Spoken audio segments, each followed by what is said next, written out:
Martin's tooth fell off. Nadagdag ng tooth ni Martin.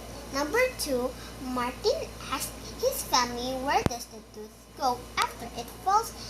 Nang si Martin, namangkot siya kung diin malakat ang tooth, kumahulog na.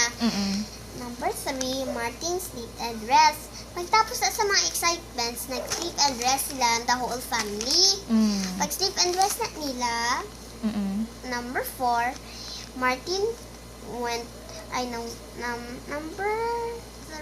number 5, Martin went to Tootland. Nag-dream siya.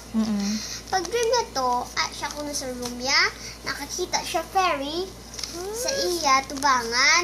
Yung tagaan siya fairy wings para makalupad siya.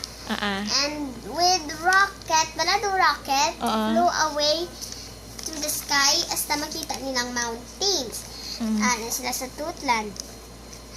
Martin woke up in his own room.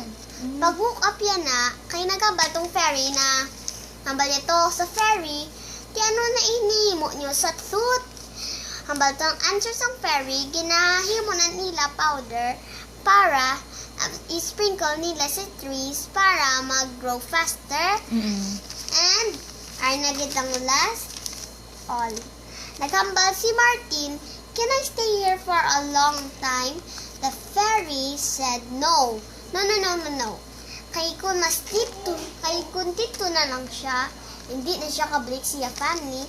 Number 5, Martin woke up in his own room. May alat toy under his pillow. Ang baya dayo, nagdilagan siya sa mama ya kag papa's room.